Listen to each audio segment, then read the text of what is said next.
vrai que c'est un constat triste et alarmant, parce que la jeunesse de notre pays, c'est vraiment l'avenir, hein. C'est trivial de le dire, mais c'est la réalité. C'est l'avenir de ce pays, l'avenir de la France, de nos territoires, de nos villes. Donc il faut que la nation française, que les politiques, les élus apportent des réponses et puissent favoriser la vie des jeunes, et quand je dis jeunes, c'est les jeunes travailleurs et surtout les étudiants, parce qu'on a la chance d'avoir des jeunes éduqués en France, notamment dans l'enseignement supérieur. Donc il faut donner les moyens à nos jeunes de vivre décemment, dans la dignité, les jeunes adultes qui travaillent dans toutes les catégories socio-professionnelles, ça peut être ouvrier, ça peut être dans les services ou autres, mais également donner aussi aux jeunes étudiants, à nos étudiants, une égalité des chances qui soit réelle. Voilà, la chance de réussir pour tous, que l'on vienne d'un milieu aisé, d'une famille aisée, riche, ou d'une famille très pauvre. Et le Parti socialiste, dans son programme pour les législatives, propose comme principale solution, réponse et proposition, propose de revaloriser considérablement les bourses étudiantes. Voilà, je pense que c'est une solution, c'est un début de réponse à l'amélioration de la vie des jeunes étudiants à l'université, mais aussi bien entendu ça peut être des étudiants également inscrits en BTS ou en IUT. Et je pense que les bourses, voilà, la revalorisation, l'augmentation des bourses de manière significative est une réponse qui peut améliorer, qui peut permettre surtout aux étudiants d'étudier dans de bonnes conditions, voilà, sans devoir se dédoubler et perdre de l'énergie dans un travail ou vivre très mal leur étude universitaire. Et c'est une question d'autonomie, là je pense qu'on peut parler d'autonomie. Voilà, je pense que l'UNEF, comme beaucoup d'étudiants, sont attachés à l'autonomie, parce que quand on est étudiant, on est jeune adulte, on est adulte, et on a besoin aussi pour sa dignité, on a besoin pour son épanouissement d'être autonome. Voilà, autonome sur le plan moral, sur le plan civique, mais également autonome financièrement. Parce que l'autonomie, avant tout, elle est conditionnée par l'autonomie financière, l'autonomie dans la vie. Voilà, donc on veut revaloriser les bourses, et je pense que ça va aider à l'autonomie des jeunes. Une proposition avait été faite, j'étais très aussi favorable, je pense que c'était une proposition intéressante qui avait été faite par notre candidat à la présidentielle, le candidat Benoît Hamon, c'était le revenu universel. Revenu universel qui était versé à toutes les personnes qui avaient un pouvoir d'achat très faible, donc travailleurs comme étudiants, et c'était d'allouer 600 € mensuels à chaque étudiant, voilà, chaque étudiant, quelles que soient les ressources. Et j'ai trouvé cette proposition très intéressante. Malheureusement, voilà, le candidat a eu le résultat qu'on sait, qu'on connaît au premier tour de la présidentielle. Elle n'a pas été reprise, mais c'est un début de solution. Moi, si je suis élu député, je pousserai une revalorisation des bourses, mais également une sorte aussi de revenus qui permettent vraiment d'assurer réellement l'autonomie de nos étudiants.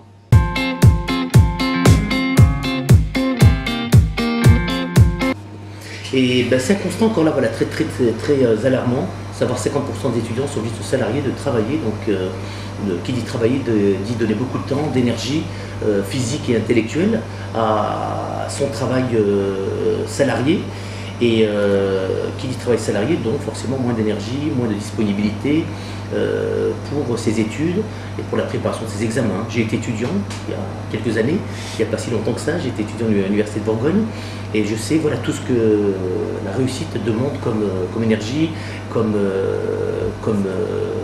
temps, et tranquillité, sérénité. Voilà, il faut être dans des conditions sereines pour bien pouvoir étudier, pour réussir à l'université, parce que l'université, quoi qu'on en dise, on pense quand même, c'est un niveau très élevé, et donc même en n'ayant pas de travail, certains étudiants ne sont pas sûrs de la réussite. Alors vous voyez un peu l'injustice qui consiste à donner, à imposer un travail aux étudiants et à réussir en même temps. Voilà, là, les étudiants qui viennent de milieux modestes, que ceux qui travaillent bien entendu, il y a toujours cette inégalité. Ce sont des jeunes issus de milieux modestes, de familles modestes, que les familles ne peuvent pas aider et qui se retrouvent dans l'obligation de travailler. Donc il y a une inégalité entre ceux qui peuvent se consacrer pleinement, totalement à leurs études, et tous les autres qui sont, pour pouvoir réussir, dans l'obligation de travailler et qui amenuisent leurs chances de réussite. Et donc, partant de ce constat très inquiétant pour notre jeunesse, j'ai dû travailler aussi, voilà, pour vous dire, j'ai été étudiant, j'ai dû travailler. À partir de j'ai été boursier, l'échelon supérieur, j'ai une famille moi-même modeste, famille d'origine immigrée. Et c'est vrai qu'on a la bourse, échelon supérieur, c'est quand même beaucoup plus facile pour réussir. Mais à partir de ma 5e année d'études, j'ai été surveillant dans des collèges dans la Côte d'Or. Donc je sais que ça a été plus difficile, voilà, pour moi quand même, j'avais des conditions de sérénité moins importantes et il faut remédier à cela, voilà, moi il faut remédier à cela et ma proposition, la proposition de la famille politique à laquelle j'appartiens, c'est, je l'ai dit, la revalorisation des bourses scolaires à un niveau élevé. Je pense que dans l'idéal, ça serait, si on regarde l'environnement international, l'environnement français, déjà surtout l'état de la France et le pouvoir d'achat des Français, le coût de la vie en France, il faudrait que chaque étudiant, pour pouvoir se consacrer pleinement à ses études, ait un revenu qui soit supérieur ou égal au seuil de pauvreté. Et le seuil de pauvreté, en France, il est d'un peu plus de 900 € mensuels. Et on le sait, quand même, voilà, ce qui est inquiétant aussi, c'est plus inquiétant encore pour nos jeunes, parce que comme j'ai dit, les jeunes c'est l'avenir de ce pays. On a en France aussi, ce qui n'est pas rassurant du tout, plus de 9 millions de personnes qui vivent sous le seuil de pauvreté. Et je pense à ces personnes adultes, ces personnes, ces mamans, ces pères de famille, et à nos jeunes étudiants, moi je pense dans l'idéal, on n'y est pas encore, mais il faudrait allouer une bourse ou un revenu autonome, un revenu, une allocation d'un montant de 900 €. Voilà, pour que nos jeunes, les étudiants, puissent se consacrer pleinement à leurs études et réussir.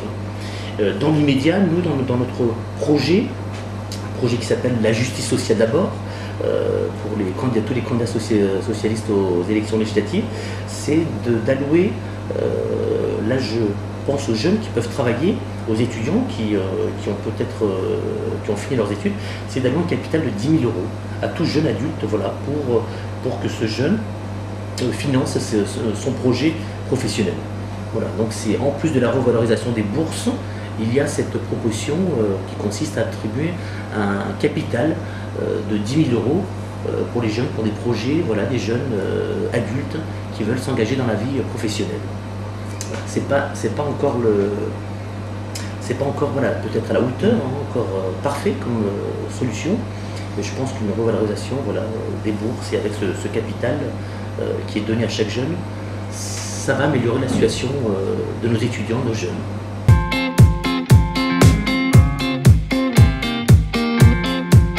Et bien j'en dis très simplement, voilà, même si rien n'est simple dans ce pays, question simple, réponse simple, moi je dirais que la solution est d'augmenter, de maintenir à minima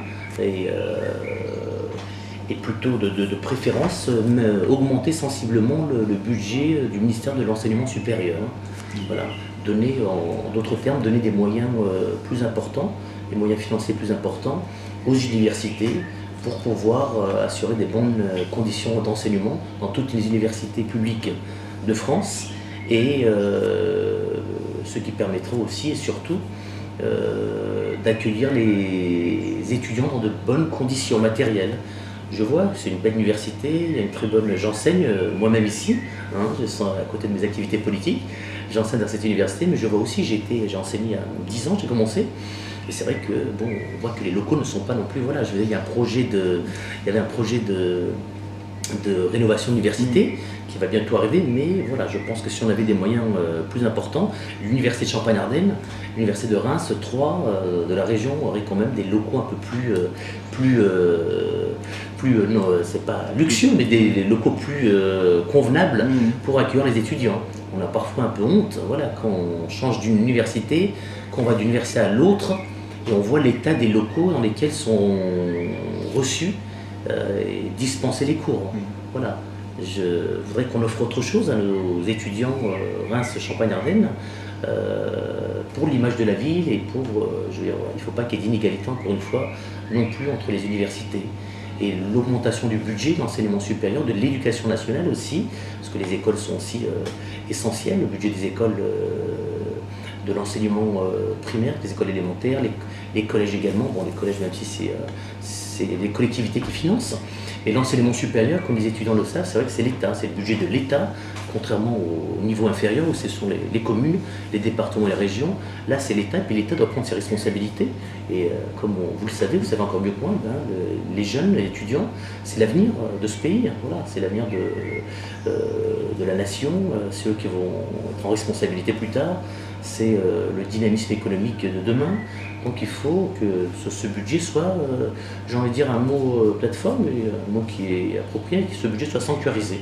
Voilà, qu'on le maintienne, qu'on l'augmente significativement pour être à la hauteur de la concurrence aussi. Il y a aussi de la concurrence. Moi je ne suis pas un adepte de la concurrence forcenée, mais il y a une concurrence internationale, voilà, avec d'autres pays, des universités également américaines, britanniques. Donc il faut que nos universités soient vraiment à la pointe concernant l'accueil et les conditions d'enseignement.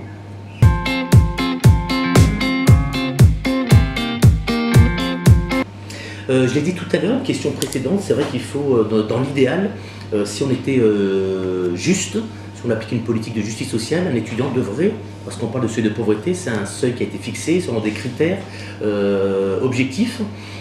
Quelqu'un, pour vivre en dessus du seuil de pauvreté, doit avoir à peu près un peu plus de 900 euros. 900 euros mensuels. Donc là, vous voyez, même avec ce chiffre, on est encore en dessous du seuil de pauvreté. Donc ça montre que les étudiants ne sont pas extrêmement gourmands, les syndicats étudiants. Et 728 euros dans la Marne, comme dans beaucoup de départements, je pense, on va partager une demande, une première étape. Comment les obtenir? Il faudrait les obtenir, je l'ai dit, tout au premier lieu par les moyens de l'État, à savoir le versement des bourses d'État. Il faudrait une bourse d'État, comme je l'ai dit, ça sera dans mon projet, c'est ce que je défendrai si je suis élu à l'Assemblée nationale. Il faudra une bourse d'environ, je pense, minimum 700 euros. Voilà, 700 euros mensuels pour chaque étudiant, pour qu'il puisse travailler dans des conditions de tranquillité et de sérénité. C'est principalement au travers des bourses. Et à terme, je pense, il faudrait un revenu, voilà, un revenu universel, je sais pas comment on peut l'appeler ainsi, une allocation d'émancipation, d'autonomie, qui devra être supérieure au seuil de pauvreté. Voilà, sans faire de démagogie, moi je suis nullement dans la démagogie, c'est pas le genre de la maison. Mais il faudra une allocation. Je pense que c'est ce que doit offrir la nation, au moins pour les étudiants les plus modestes, issus de familles modestes, peut-être sur critères sociaux. Après, les jeunes qui viennent de familles aisées, qui ont la chance de pouvoir être aidés par les parents, on n'est pas forcé de leur attribuer le même montant d'allocation. Mais pour les jeunes qui viennent de milieux très modestes, de familles très modestes, il faudra à terme, moi je me battrai à l'Assemblée, au Parlement, il faudra à terme verser une allocation supérieure ou égale à 900 euros mensuels. Voilà, pour que nos jeunes puissent travailler tranquillement et pour que la France soit compétitive aussi dans l'Europe et le monde d'aujourd'hui.